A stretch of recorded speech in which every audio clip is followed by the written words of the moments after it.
Hello दोस्तों, नमस्कार, good morning. कैसे हैं आप सभी लोग? फेसबुक फैमिली कैसे हैं आप सभी लोग? YouTube family thank you so much, आप सभी लोगों को धन्यवाद। तो आज मैंने क्या बनाया किचन में, और आज मेरी गुड़िया को जाना है हॉस्टल, क्योंकि गुड़िया जब भी जाती है तो उसके कुछ दिन बाकी रह जाते हैं। आती है कुछ दिन बाकी रह जाते हैं तो जो जो कहती है कि मम्मा ये बनाओ, मम्मा वो बनाओ, जो भी बाकी रहता है वो सारी चीज़ों को मैं बनाती हूँ, ताकि हॉस्टल में ये सब चीज़ें नहीं मिल पाती हैं। और बेटियां जो होती हैं गाइस, घर से जब भी निकल जाती हैं पढ़ाई के लिए तो समझिए वो पराई हो जाती हैं, और इसके बाद उनकी नौकरी लगती है, चाकरी लगती है, इसके बाद वो चली जाती हैं। तो कभी भी मेरी गुड़िया जाती है तो मुझे बहुत तकलीफ़ होता है, बहुत हर्ट होती हूँ मैं। अब बहुत ही आज मैं आप लोग के समक्ष ये बातें करते करते मुझे बहुत दिल भर आया मेरा, क्योंकि वो आती है 1 महीना रहती है मेरे पास, इसके बाद वो चली जाती है। जब जाने वाली होती है तो बहुत ही ज़्यादा मुझे तकलीफ़ होता है, बहुत ही टेंशन में हो जाती हूँ मैं। तो जो जो चीज़ उसने कहा था वो चीज़ें मैंने बना दिया उसके लिए, खा पी लिए। बच्चे हैं, जब माता पिता से दूर होते हैं तो टेंशन तो होता है, पर बेटियों के लिए ज़्यादा टेंशन होता है, क्योंकि इसके बाद वो हॉस्टल लाइफ है। पहले तो हम लोग जितना दिन रहना होता था उतना दिन मायके रह लेते थे, लेकिन आजकल की बच्चियाँ 10th तक ही रह रही हैं हमारे साथ, और इसके बाद 10th के बाद उनकी हॉस्टल लाइफ हो जाती है। हॉस्टल में भी विदा करना समझिए बेटियों का विदाई हो जाता है, और वहाँ के जीवन में दूर दूर दूर दूर रहते रहते वो किसी दूसरे घर में चली जाती हैं। वह फैमिली व परिवार के लोग कैसे मिलते हैं। मैं सभी लोगों को ये कहना चाहती हूँ कि किसी की बेटी है, पढ़ाई लिखाई बहुत माता पिता शिद्दत से करवाते हैं, उनको मैं एक संदेश देना चाहती हूँ कि बेटियों का इज्जत करें, सम्मान करें। अगर आपके घर में किसी की बेटी बहू के रूप में आई है तो भी उसका इज्जत सम्मान करें और उसको प्यार दुलार दें, क्योंकि हम लोग पढ़ाई लिखाई के दरमियान बच्चियों को बहुत सारे घर के संस्कार, बहुत सारे कामकाज नहीं सिखा पाते हैं। और इस तरीके से मैं सॉरी बोलना चाहती हूँ, माफ़ी चाहती हूँ अगर मैंने कुछ ऐसे गलत बोल दिया है तो। और बेटियों का सम्मान करें। बेटी मुझे भी भगवान दिया, मैं भी किसी की बेटी थी, लेकिन जब मैं ससुराल आई तो मुझे परिवार, मेरे घर, मेरे ससुराल वालों ने बहुत चीज़ों को मुझे सिखाया, बताया, और बहुत ही अच्छे से मुझे हर चीज़ का निर्वाह किया। कभी भी कोई चीज़ मुझे नहीं आता है तो किसी चीज़ को हमेशा वो लोग परेशान नहीं करते। मुझे ससुराल अच्छी मिली, सास ससुर और सभी लोग एकदम माता पिता के रूप में मिले, कभी कोई तकलीफ़ मुझे नहीं हुई। लेकिन गाइस, आज मुझे मेरी लड़की को लेकर के मुझे बहुत टेंशन होता है कि उसके फैमिली में, उसके परिवार में कैसे उसको कौन मिलेगा, किस तरीके से वो जॉब करेगी, कैसे सरवाइव करेगी। ये सोसाइटी, ये समाज और इस किसी परिवार में किस तरीके से ट्रेन आती है, और ट्रेन मेरे ही सामने गुजर जाती है, निकल जाती है। लड़की बैठ के जब जाती है तो कोई भी लड़की कहीं पे भी जाती है जब अपने माता पिता से दूर, तो उस लड़की को भी अच्छा नहीं लगता है, क्योंकि अपने माता पिता को छोड़ रही होती हैं बेटियां। और उन माँ बाप पे क्या गुजरती है, उसके उसके पापा पे क्या गुजरती है, जब मतलब पिता कैसे छोड़ते हैं अपने बच्चों को। गाइस, आज मैं ये वीडियो ब्लॉग बनाते बनाते मुझे मतलब बहुत हर्ट हुई हूँ मैं, बहुत अच्छा मुझे नहीं लगा। तो मैं ये सब बातें करते करते आप लोग के बीच में, जब जाती है तो ऐसा लगता है कि बस कैसे भी करके क्या करें, इसकी सारी फरमाइश पूरी करें।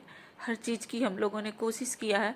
ये हमारे पड़ोस का बच्चा है जो कि मेरी बेटी को बहुत ही मानता है, छोटे भाई की तरह गया है ड्रॉप करने, और इससे बहुत ज़्यादा मेरी लड़की का लगाव है। और बहुत ज़्यादा जो है सो ये बच्चा साथ में ही रहता है, गया है, हवाई चप्पल पहना था, बोला दीदी को ड्रॉप करने जाऊंगा, और चला गया है। कभी भी जाती है मेरी लड़की हॉस्टल तो मुझे ऐसा लगता है कि बहुत ज़्यादा ही मतलब टेंशनाइज्ड हो जाती हूँ मैं, परेशान हो जाती हूँ। 2-3 दिन तक मुझे अच्छा नहीं लगता, फिर जाके वीडियो कॉल अच्छे से पहुँच जाती है, वीडियो कॉल करती हूँ तब ठीक लगता है। गैस, लड़की रहती है मेरी, मैं रहती हूँ महाराष्ट्र में, खैर हम लोग भी यूपी के ही हैं, लेकिन महाराष्ट्र में रहती हूँ मैं। महाराष्ट्र से फिर यूपी में इलाहाबाद मोतीलाल नेहरू MMNIT मोतीलाल नेहरू में जा मतलब पहुँचती है। वहाँ पे जब तक नहीं पहुँच जाती है कॉलेज, वो उस जगह सिलेक्शन हुआ था, पिछले साल एडमिशन हुआ था और गई थी पढ़ने के लिए। भगवान हमेशा इनको खुश रखें, हमेशा हर खुशियाँ इसके दामन में भरें, कभी भी कोई तकलीफ़ न हो। हर माँ बाप ये इच्छा करते हैं। चादर में बिछा देती हूँ, हर चीज़ सेट कर देती हूँ जा कर के, तब मुझे अच्छा लगता है। और एक लोग बैठे हुए हैं नीचे, और इस तरीके से मैं ड्रॉप करके बाय करके आती हूँ। और मेरा बहुत ही चेहरा उतरा हुआ है। बोलती है मम्मा 2 दिन से मैं घर में, मुझे अच्छा नहीं लग रहा था, जब ये जाने वाली होती है तो बोलती है मम्मी क्यों मुंह बना है। मैंने बोला बेटा मैं क्या बताऊं मेरा मुंह क्यों बना है, क्यों मम्मी मूड अपसेट है, ये है वो है। बच्चे हैं, बच्चों को भी समझ में आता है, बच्चे भी कहीं ना कहीं स्ट्रगल कर रहे होते हैं। तो इस तरीके से गाइस मैं यही संदेश दे रही हूँ कि किसी भी घर में बेटी, अगर आपके पास 2 बेटे हैं, अगर बेटी बहू बन के जाती है तो भी उसका सम्मान करें, क्योंकि पढ़ाई लिखाई के दौरान हम बहुत सारे कामकाज को नहीं सिखा पाते हैं। आप बेटियों का इज्जत करें बहू के रूप में।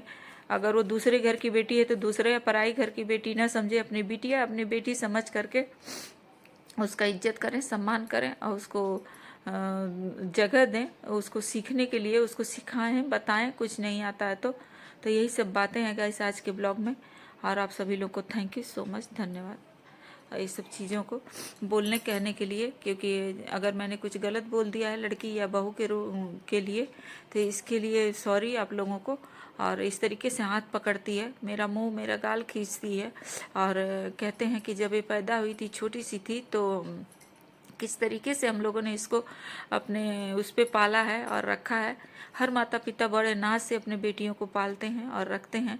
खैर चूँकि इज्जत सम्मान से अपना पढ़ाई लिखाई कर ली और बैठ गई और टाटा बाय बाय करके निकल गई। जब ट्रेन निकलती है तो मेरा धक से होता है, लगता है बहुत दूर जा रही है मेरे से।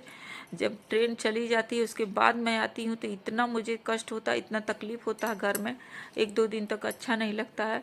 लेकिन बच्चे हैं अपने पास रख भी नहीं सकते, उनको पढ़ाना है लिखाना है बाहर भेजना है। तो थैंक यू संयोगिता दीदी जो कि MMNIT इलाहाबाद में उनके बेटा पढ़ता है, बार बार वो एड्रेस पूछती हैं अमन होटल का। तो थैंक यू संयुक्ता दीदी जो कि आपके बेटे भी पढ़ते हैं उस जगह पे, यूट्यूब से ही आप हमसे मिली थी। थैंक यू दीदी, धन्यवाद। Thank you Shalini, thank you आप सभी लोगों को। Tata bye bye, take care, ध्यान रखिए आप सभी लोग। और हम लोग जो है सो लौट करके आ रहे हैं, छोड़ करके चले आएंगे, बच्ची को घर आ जाएंगे और सर जी गाड़ी निकाल रहे हैं, इस जगह पे हम आ जाते हैं। तो थैंक यू आप लोग को। आज मुझे बात करने में बहुत ही मेरा गला बहुत ही इस तरीके से भरे आया जो कि मैं बात करते करते मुझे बहुत ही दिक्कत आ रही थी कि कैसे मैं ब्लॉग बनाऊं, कैसे वीडियो बनाऊं, कैसे मैं दूसरे घर भेजूंगी। काफ़ी मुझे चिंता रहती है, इसके बारे में मैं सोचती रहती हूँ।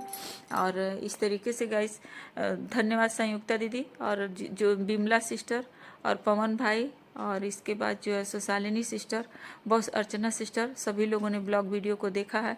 और ब्लॉग ममता दीदी और रीता सिस्टर, सभी लोग ब्लॉग वीडियो को देखते हैं। थैंक यू सो मच मेरे ब्लॉग वीडियो को जिसने जिसने देखा है।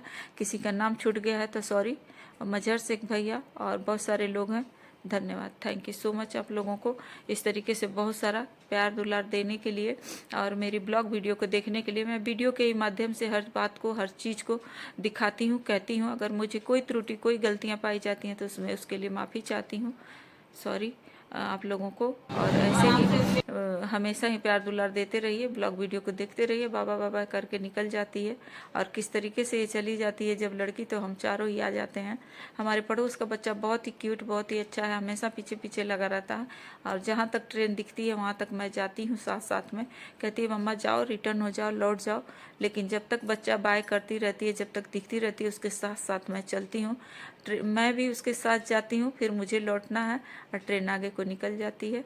और आप लोग इसी तरीके से, जैसे आप लोग पिछली वीडियो में मुझे बहुत सारा प्यार दुलार दिए थे और देखे थे आप लोगों ने, अच्छा प्यारा प्यारा सा कमेंट किए थे, उसी तरीके से कमेंट कीजिएगा। थैंक यू सो मच, धन्यवाद आप सभी को।